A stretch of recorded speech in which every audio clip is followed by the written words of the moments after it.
Hello students, आज BSc का paper third physical chemistry के यूनिट फर्स्ट में क्वांटम मैकेनिक्स के अंतर्गत डी ब्रोगली हाइपोथेसिस पढ़ेंगे। डी ब्रोगली हाइपोथेसिस को सबसे पहले डी ब्रोगली ने 1924 में प्रकाश के ड्यूअल नेचर को ध्यान रखते हुए एक महत्वपूर्ण हाइपोथेसिस दी, जिसके अनुसार द्रव्य के सूक्ष्म कण जैसे प्रोटॉन, इलेक्ट्रॉन, न्यूट्रॉन आदि भी तरंग की भांति व्यवहार करते हैं। द्रव्य किरणों से संबद्ध इस प्रकार की तरंगों को द्रव्य तरंगे या डी ब्रोगली तरंगे कहते हैं। डी ब्रोगली की ये हाइपोथेसिस क्वांटम मैकेनिक्स के डेवलपमेंट में एक बहुत ही बड़ा कदम माना जाता है। इसके अकॉर्डिंग तरंग यांत्रिकी यानी क्वांटम मैकेनिक्स वह विज्ञान है जो परमाणुीय तथा अपरमाणुीय कणों की गति को तरंग के रूप में लेता है। यदि इस यांत्रिकी का उपयोग मैक्रोमोलिक्यूल्स या मैक्रोपार्टिकल्स स्थूल कणों के लिए किया जाए तो तरंग की पोजीशन तथा गति का मान जो क्लासिकल क्वांटम मैकेनिक्स से ज्ञात करते हैं उसके बराबर आता है, परंतु माइक्रोमोलिक्यूल्स के लिए ऐसा नहीं होता है। इसको समझाने के लिए हाइपोथेसिस ने डी ब्रोगली ने हाइपोथेसिस दी और समझाया कि यदि विकिरणों की जो प्रकृति है अगर तरंगीय माने तो उसकी ऊर्जा E को प्लांक समीकरण द्वारा व्यक्त किया जाता है, E=hν। और जब विकिरण को कण के रूप में माना जाए तो उसकी ऊर्जा आइंस्टीन समीकरण द्वारा दी जाती है, E=mc², जहाँ m फोटोन का मास है, c प्रकाश का वेग है। और समीकरण 40 और 41 से hν क्या हो जाएगा mc², या हम इसको ले सकते हैं mc=hν/c। और हम जानते हैं कि लैम्डा का मान क्या है, c/ν, तो इसको हम ले सकते हैं h/λ, या इसको अगर वापस हम ले सकते हैं λ=h/mc। और हम जानते हैं m मास मल्टीप्लाई वेग या वेलोसिटी क्या होता है, फोटोन का वेग होता है। मोमेंटम है संवेग, λ=h/p, जहाँ p क्या है, फोटोन का संवेग है, और लैम्डा क्या है, विकिरण की वेवलेंथ है। अब इस समीकरण से स्पष्ट है कि पार्टिकल का जो मास और वेलोसिटी या सहती और वेग जितना अधिक होगा उतना ही तरंगदैर्घ्य का मान क्या होगा, कम होगा। इसलिए जो मैक्रोमोलिक्यूल्स है, स्थूल कण है, उनके साथ क्या होती है, वेवलेंथ होती है, परंतु उसका जो मास है बहुत ज़्यादा होने से वेवलेंथ का मान बहुत कम होता है, जिसको कि हम नेगलेक्ट कर सकते हैं।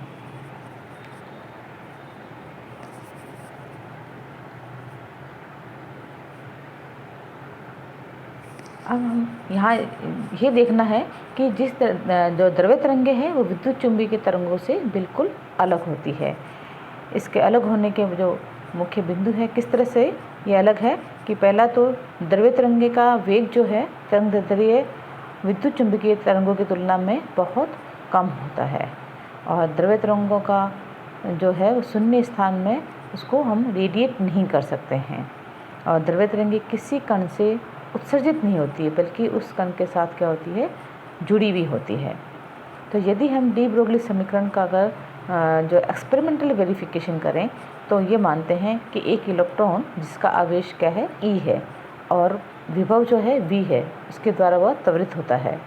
ऐसी स्थिति में इलेक्ट्रॉन की गतिज ऊर्जा किसके बराबर होगी, ½mv² के बराबर। तो ½mv² EV के बराबर होगा, और V का मान किसके बराबर होगा, √2eV/m के बराबर होगा। और इससे जुड़ी हुई जो तरंगदैर्घ्य वेवलेंथ का मान क्या होगा, λ=h/mv के बराबर होगा। और हम जानते हैं या तो इसका हमने V का मान समीकरण 43 से हमने ला के यहाँ रख दिया है, तो h/m ½ m/2eV के बराबर होगा। और इसको हम रीअरेंज करके ले सकते हैं, λ=h/√2vEm।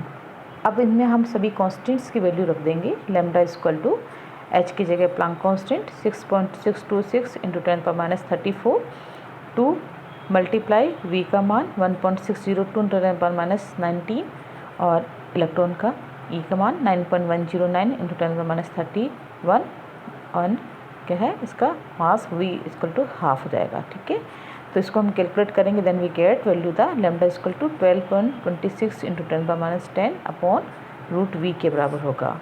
अब ये डी ब्रोगली समीकरण की सबसे महत्वपूर्ण उपयोगिता जो है, इसकी एप्लीकेशन है, वो क्या है, एटॉमिक स्ट्रक्चर में। बोर ने दिया था, बोर ने क्या बताया था कि एक पोस्टुलेट के अनुसार कि इलेक्ट्रॉन का कोणीय संवेग h/2π का पूर्णांक गुणज होता है। तो इसको हम कैसे होता है, इसको हम इस तरह से समझ सकते हैं कि एक इलेक्ट्रॉन जो किसी क्या है सर्कुलेटरी पाथ में घूम रहा है, उसको जो संयुक्त तरंग के नीचे इस तरह से हम जो फिगर दिखाया, इस तरह से हम दिखा सकते हैं कि यदि किसी तरंग को जो कला के रूप में यानी उसकी कंटिन्यूटी में बनाए रखने के लिए ज़रूरी है कि उसकी जो वृत्त की परिधि का मान उसकी तरंग दैर्ध्य का क्या हो, पूर्णांक गुणज हो। यानी क्या हो, जो एक सर्कल है उसकी जो रेडियस है उसका मान लैम्डा का क्या हो, पूरा उसका मतलब मल्टीप्लिकेशन हो, यानी 2πr इक्वल टू क्या हो, n लैम्डा के बराबर हो। अब 2πr equal to n lambda का मान हम जानते हैं h/mv according to de Broglie equation, और mvr इक्वल टू क्या हो जाएगा, nh/2π। यही हमने सबसे पहले पढ़ा था, this is the postulate of the bore. अब हम इसका एग्जाम्पल देखेंगे, और कि एक एग्जाम्पल हम समझ सकते हैं इस तरह से कि अगर 10⁻10 मीटर की डी ब्रोगली वेवलेंथ वाले इलेक्ट्रॉन की गति और ऊर्जा का मान ज्ञात कीजिए, तो इसको हम इस तरह सॉल्व कर सकते हैं। ई इक्वल टू हम जानते हैं हाफ mv² के बराबर है, और इसको हम m की जगह हम अगर p लिखें तो p²/2m के बराबर हो जाएगा, और p का मान हम जानते हैं h/λ के बराबर है। तो इस तरह से हम इसकी क्या निकाल सकते हैं, इलेक्ट्रॉन की गति का मान निकाल सकते हैं और उसका ऊर्जा का मान निकाल सकते हैं। ई इक्वल टू क्या है, h²/λ² मल्टीप्लाई 2m। तो इससे हम क्या निकाल सकते हैं, ई का मान निकाल सकते हैं, और उस वेलोसिटी निकालने के लिए हमको गति निकालने के लिए ई इक्वल टू क्या होता है, हाफ mv² होता है। तो इस तरह से हम इसका v का मान भी कैलकुलेट कर सकते हैं। तो ये था आपका de Broglie hypothesis. Now Heisenberg का अनिश्चितता का सिद्धांत, the uncertainty principle of the Heisenberg. Heisenberg के सिद्धांत के अनुसार किसी सूक्ष्म कण जैसे इलेक्ट्रॉन है, प्रोटॉन है आदि की जो पोजीशन और उसका मोमेंटम दोनों को एग्जैक्टली डिटरमाइन करना इम्पॉसिबल है। यह सिद्धांत क्या है, क्वांटम मैकेनिक्स का बेसिक प्रिंसिपल है, जिसको कि हम मैथमेटिकल फॉर्म में इस तरह से लिख सकते हैं, delta x delta p equal to h, जहाँ डेल्टा x और डेल्टा p x दिशा में क्रमशः कण की स्थिति तथा संवेग मापन की अनिश्चितताएं हैं, अनसर्टेनिटी है, जहाँ h क्या है, प्लांक कांस्टेंट है। इस समीकरण को हम इस तरह से भी लिख सकते हैं कि del x del p equal to greater than equal to h/4π। यदि इस कण की स्थिति सही हम इस किसी पार्टिकल की स्थिति को अगर एग्जैक्टली ज्ञात करना चाहें तो डेल्टा x का मान बहुत कम होने से डेल्टा p का मान बहुत ज़्यादा हो जाएगा, क्योंकि दोनों का जो गुणनफल है, मल्टीप्लिकेशन है, वो किसके बराबर है, प्लांक कांस्टेंट h के बराबर है। तो अतः h कण का जो संवेग ज्ञात करने की अनिश्चितता क्या हो जाएगी, बढ़ जाएगी। इस प्रकार अगर हम संवेग सही ज्ञात करना चाहें तो उसकी पोजीशन की जो मापन में उसकी क्या होगी, अनसर्टेनिटी बढ़ जाएगी। यानी हम कह सकते हैं एक जो करैक्टर है उसकी जो है उसको हम ज्ञात करना चाहें तो दूसरे करैक्टर की अनिश्चितता क्या हो जाती है, ज़्यादा हो जाती है। तो इस तरह से हम कहते हैं कि किसी परमाणु में इलेक्ट्रॉन की स्थिति ज्ञात करने के लिए एक सूक्ष्म तरंगदैर्ध्य, या हम कह सकते हैं जिसकी वेवलेंथ कम होगी तो एनर्जी क्या होगी, बहुत ज़्यादा होगी। तो उसे ऐसा विकिरण यूज़ करें तो यह विकिरण इलेक्ट्रॉन से टकराते ही क्या करता है, सामान्य पथ से विचलित कर देता है। हम जानते हैं इसको क्या बोलते हैं, कॉम्पटन इफेक्ट। जिस कॉम्पटन इफेक्ट के कारण क्या होगा, इलेक्ट्रॉन का वेग और पोजीशन दोनों क्या हो जाती है, चेंज हो जाती है, और क्या हो जाती है, अनसर्टेनिटी क्रिएट हो जाती है। तो मैक्रोमोलिक्यूल में क्या होता है कि मास बहुत ज़्यादा होता है, इसलिए उनकी अनसर्टेनिटी का मान बहुत कम होता है। अब हम इसको इस तरह से समझा सकते हैं इक्वेशन नंबर 49 से कि delta x equal to m delta v greater than और इक्वल टू H/4π। जो हमने इक्वेशन 48 अभी बताई थी उसका हम इस तरह से लिख सकते हैं, या हम इसको इस तरह से लिख सकते हैं कि ΔX ΔV greater than equal to H/4πm। तो मैक्रोमोलिक्यूल्स में m का मान यानी मास का मान बहुत ज़्यादा होगा, H/m का मान बहुत कम होगा, तो इसलिए अनसर्टेनिटी क्या होगी, बहुत कम होगी, नेग्लिजिबल होगी। जबकि इलेक्ट्रॉन जैसे सूक्ष्म कणों का मास का मान बहुत कम होने से H/m का मान बहुत अधिक होगा, उस केस में अनसर्टेनिटी बहुत ज़्यादा हो जाती है। इसको हम इस तरह से एग्जाम्पल से समझा सकते हैं कि यदि जो है 200 ग्राम की एक बॉल हो, यानी उसका मास का मान क्या है, बहुत ज़्यादा है, यानी मैक्रोमोलिक्यूल है, तो उस केस में ΔX multiply ΔV equal to क्या होगा, H/m। यहाँ H का मान 6.62 × 10⁻27, मास का मान हम 200 रखें तो हमें जो वैल्यू मिलती है वो 10⁻29 सेंटीमीटर स्क्वायर सेकेंड इनवर्स। ये मान बहुत कम है, इसको हम क्या कर सकते हैं, नेगलेक्ट कर सकते हैं। यदि सेकंड केस अगर हम क्या माने कि एक बहुत माइक्रोमोलिक्यूल हो, यानी माइक्रो पार्टिकल यानी इलेक्ट्रॉन हो, तो इलेक्ट्रॉन का मास हम क्या मानते हैं, 9.109 × 10⁻28। तो ये मान अगर हम रख के कैलकुलेट करें तो जो अपने ΔX ΔV का मान आता है 7.3 सेंटीमीटर स्क्वायर सेकेंड इनवर्स। तो ये मान क्या है, बहुत मतलब क्या है, ज़्यादा है, इसको नेग्लिजिबल नहीं कर सकते हैं। तो इस प्रकार हाइजेनबर्ग का जो अनसर्टेनिटी का प्रिंसिपल है, केवल वो क्या है, सूक्ष्म कण यानी माइक्रो पार्टिकल पर ही एप्लीकेबल होता है, मैक्रो पार्टिकल पर नहीं होता है। इसी इसके चैप्टर में कंटिन्यूटी में हम पढ़ेंगे साइनसॉइडल तरंग समीकरण, sinusoidal wave equation. Sinusoidal wave equation क्या है कि यदि किसी इलेक्ट्रॉन को एक तरंग के रूप में माना तो इसे समझने के लिए क्या है, कि तरंगीय समीकरण समझना जरूरी है कि इलेक्ट्रॉन से जुड़ी इस प्रकार की तरंग की तुलना प्रकाश तरंग और या ध्वनि तरंग से अगर करें तो उसको हम इस तरह से समझ सकते हैं कि एक माना एक रस्सी है जो x एक्सिस पर क्या है, x का मान क्या होगा, शुरू में 0 हो और इसकी दूरी क्या हो, a दूरी पे x का मान x = a हो, तो दूरी पर बांध कर अगर हम उसको स्थिर कर दें तथा इस रस्सी के सहारे एक तरंग x दिशा में आगे बढ़ रही है। तो यदि तरंग का विस्थापन y दिशा में हो तो समय के साथ इस विस्थापन का मैथमेटिकल रिलेशन इस प्रकार दे सकते हैं कि y = x t = f(x) and phi-t, जहाँ f(x) क्या है, निर्देशांक x का फलन और phi-t केवल समय t का फलन है। तरंग की इस प्रकार की गति कंपन की क्या कहलाती है, normal mode of the vibration कहलाती है। इस तरंग समीकरण का सामान्य रूप इस प्रकार होता है कि डेल, इसको अगर हम इस तरह लिखना चाहें कि d² differential equation d²y/dx² = 1/c² d²y/dt²। और जहाँ c क्या है, तरंग की एक दिशा में गति है, और इसी समीकरण जो ऊपर 55 इसका y का मान हम क्या करें, समीकरण 56 में रख दें तो हमें इक्वेशन 57 मिलती है कि c²/fx d²fx/dx² = 1/phi-t d²phi-t/dt²। अब हम देखते हैं समीकरण जो 57 है, इनमें दोनों जो वेरिएबल हैं x और t, उसको अलग अलग कर एक कांस्टेंट -w² के बराबर मान लें तो हमें दो अलग अलग डिफरेंशियल इक्वेशन मिलती है 58 और 59। पहले किसके रेस्पेक्ट में, x के रेस्पेक्ट में d²phi-t/dx² + w² phi-t = 0, और दूसरी में किसके रेस्पेक्ट में, इसमें t के रेस्पेक्ट में d²fx/d² + w² fx/c² = 0। ये दोनों अलग अलग समीकरण क्या है, इसकी दोनों वेरिएबल्स की जो है इसकी डबल पावर की क्या है, ये डिफरेंशियल इक्वेशन है।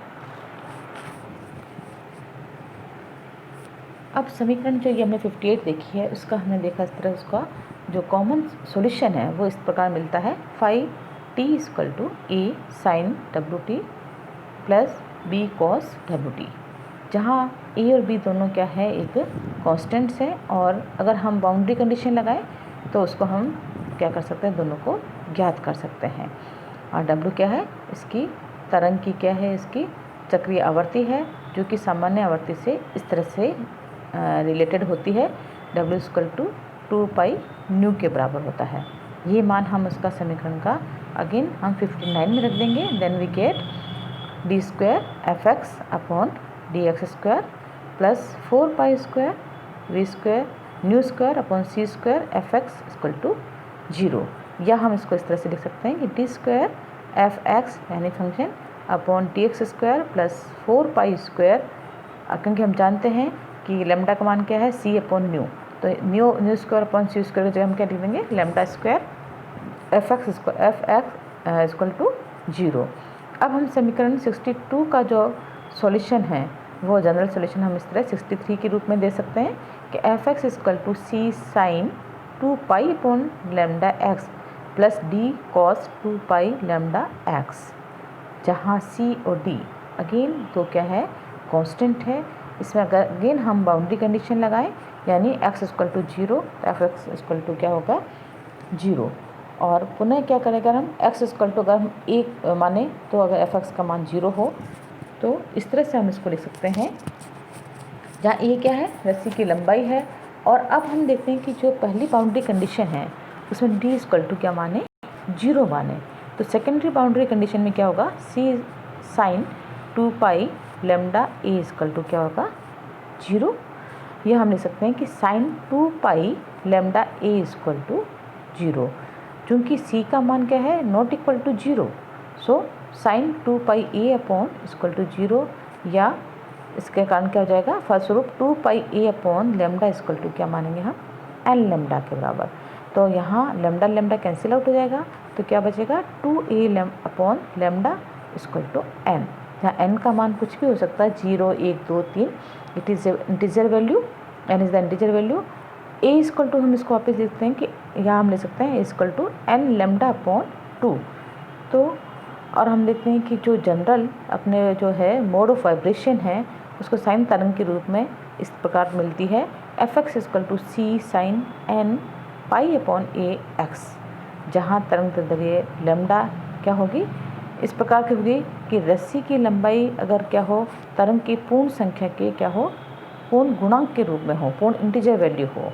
यदि अतिरिक्त एक खींची रस्सी में तरंग की सामान्य विधा का पूर्ण हल हम देखते हैं, इस तरह से कर सकते हैं 66 की इक्वेशन के अनुसार कि y = xt = c sin n pi upon a x a sin 2 pi nu t plus b cos 2 pi nu t। तो यह समीकरण क्या कर रही है, एक गतिशील कण के लिए डी ब्रोगली के आयाम को भी दिखाती है।